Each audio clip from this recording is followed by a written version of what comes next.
Afande, tula kupota wakutwali mudwali. Sorry.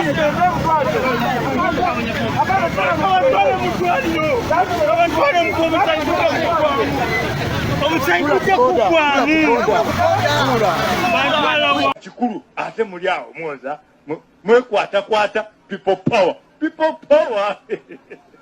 obwo bukofira bumyufu ebyo bye mwoza munga bye mulabye Sudan mubikomye ku TV Uganda ndala balete mbere nunga bweriwo temulowooza ntujja kutuula mujje muzanyire mu nsonga eno abantu baffe baddemu duka abantu baffe baddemu okubonaabona abantu baffe baddemu obutaba na mirembe Katumba nakulabyo yogera ebigambo bingi oli Jeno Katumba Wamala ogamba Jeno Katumba minister wa nakulabyo yogera bingi isimanya aba people power temujja kola kiseruganda genda mpola netegereza Jeno Katumba Wamala genda mpola eno Uganda eriko banyini baayo bobo oyagala okumanya baba kuwadde ebifobe mu bikozese tumanyi nti mwagala nnyo mwa Museveni osinga Uganda naye toyogera ebyo bigambo binsinuwetinga fa abantu bawano mu Buganda ojjo obuuze bo servinga nabo mwena alemo bote bamusikizambwa nakulabyo oyogera bingi nnyo era tetujja kubakkiriza genda obuuze ku musajja gubayita Sejjuso oba Mama Mbabazi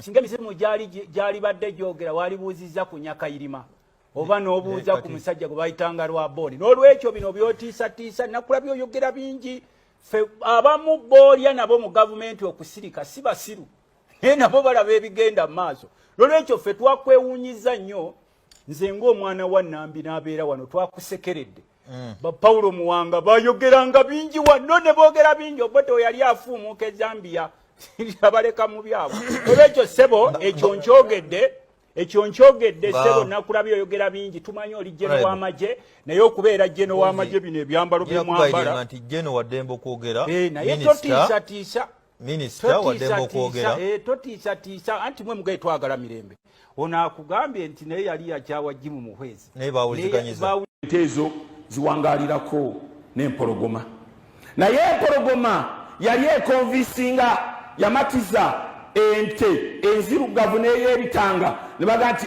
ekikkala kino ekyakitaka kirabika bubi kiyinza n'otuleetera ebizibu n'abalabe ne batugwako tukijjewo ne bukeera ku makyanga balidde kitaka ne bamulya ne bamumalawo ne basigalako basatu ne basala olumagezi olunaku lumu ne baga nti ono omuddugavu ekiddugavu ekyo kirabika bulala tukirye ne bakirya wallahi ekyasigalira yente ng'esigaddeko emu n'empologoma yamala n'enjala ejulumye bulungi ne yeeyayuuya nemuga nti gwe ngenda kulya ekyemisana insha Allah ente yatunula eno netunula n'eno nga terabayo ayamba nega nti ukiltu nalimbwa olunaku lwe baalya bannange saakimanya natwalanga amawulire nakkiriziganyanga ne wampologoma kumbe nange ateekateeka kundya mutwale amawulire naye bajja balya mukole obwambega nammwe bajja balya bajja kukakasa nti bano bamuzaata abakuba ekkerere baweddewo kaakati mmwe mugamba ki wallahi bajja balya Genzeri bariyeri sabagara baduse eno batuyiseekaawo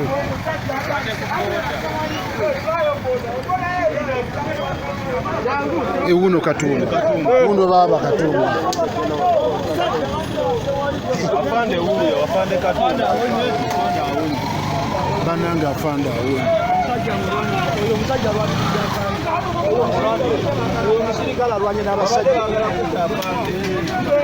awonye Katumba awonye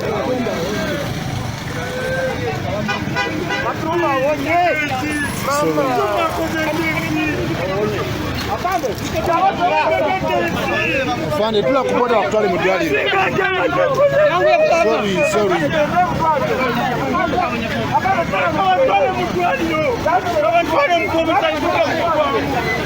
omusanyi kujja kuggwamu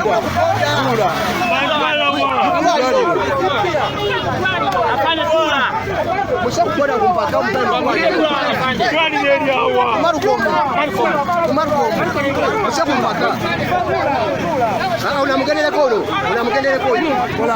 Pola. Kali. Linda ko.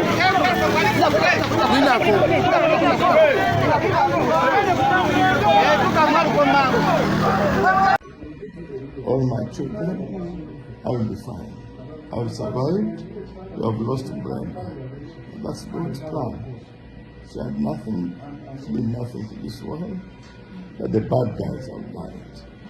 And God has given me a second chance. Amen. I will pull through. Don't worry, I don't have bad injuries, only the arms, but I'll be fine. I'm with the doctors, and the doctors are doing everything possible. I love you guys. Please pray for Mommy. Mommy's in a terrible, terrible state. Please pray for her and everything. Those who can come, please come. And be buried. Bye.